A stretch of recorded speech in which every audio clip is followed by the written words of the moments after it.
In this video I'm going to tell you how to write sun sign horoscopes.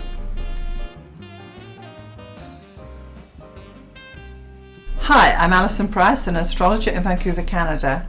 I've been doing astrology for many years and I want to share my passion with you. I'm so glad you made it here to my channel.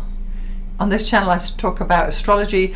I talk a lot about astrology for aspiring astrologers and those who want to know a little bit more about astrology but not necessarily want to ever be an astrologer, but this knowledge is a benefit to you. We all know our sun signs, so let's just take it a little step further, and these are the things that I address on this channel. This will be part one about writing sun sign horoscopes, and we're going to be looking at exactly what it is you're going to need to gather together before you get to start. The other parts to this series will be listed in the comments below. If you are an aspiring astrologer, then writing sun sign horoscopes may be one of the ways that you could express your astrological knowledge.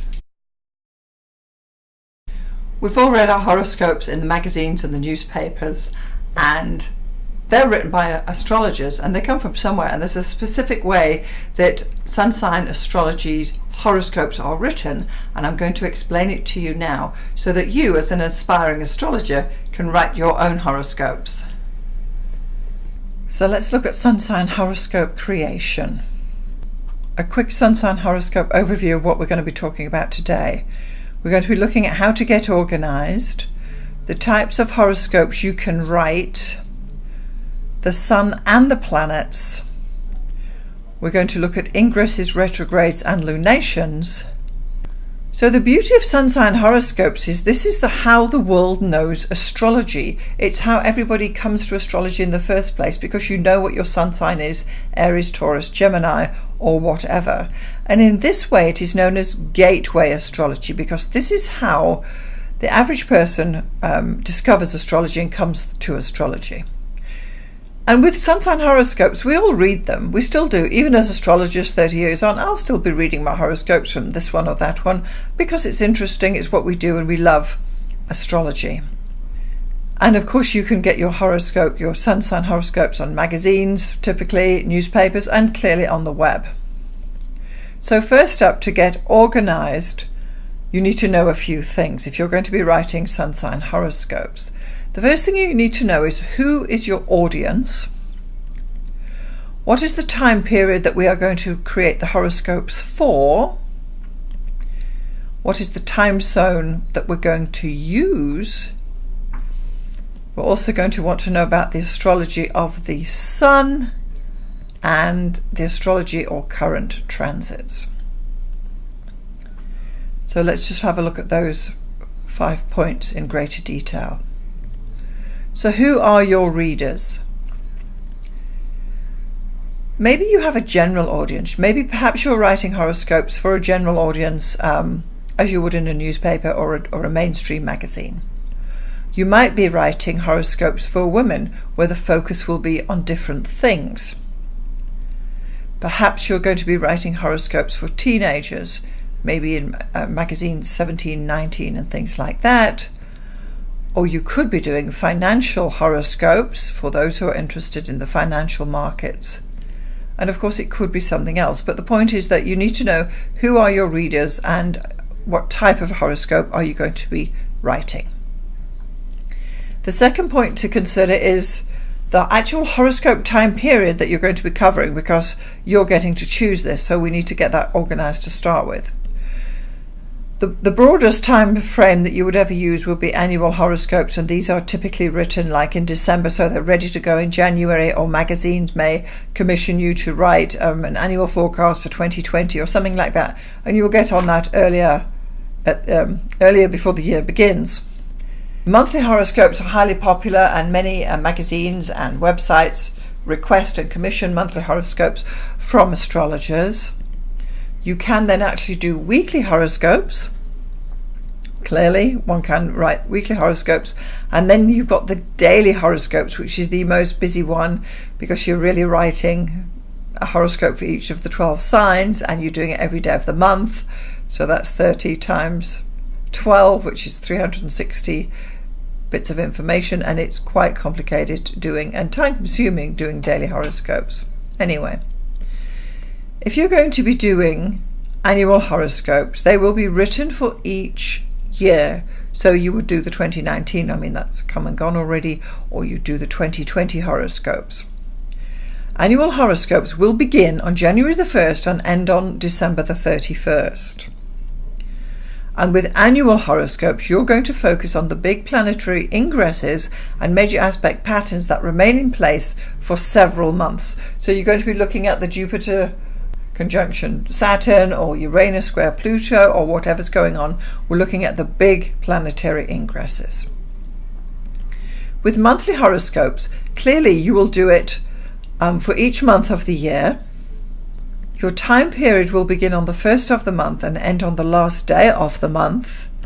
And with monthly horoscopes, you're going to focus on planetary ingresses, that's the sun, moon, and all the planets changing signs.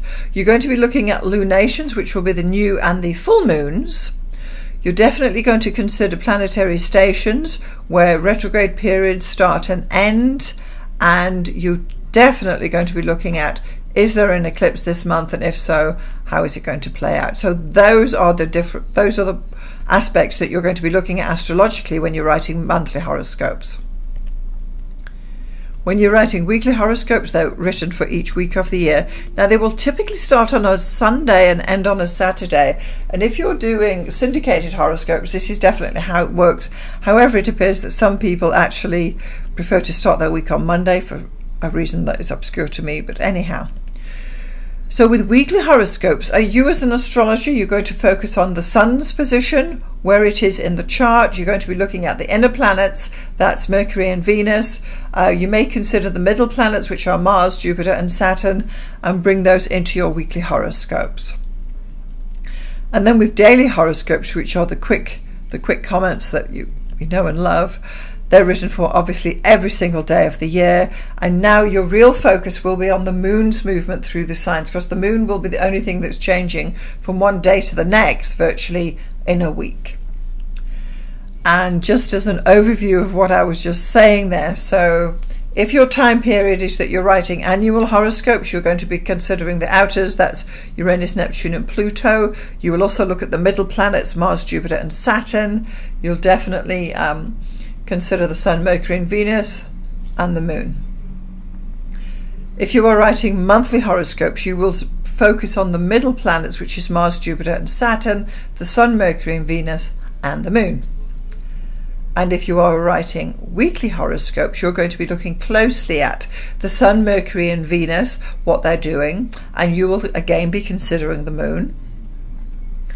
And with your daily horoscope writing, because not really much is changing except the moon is moving from sign to sign to sign, you will definitely be paying attention to the moon and how it relates to the different signs.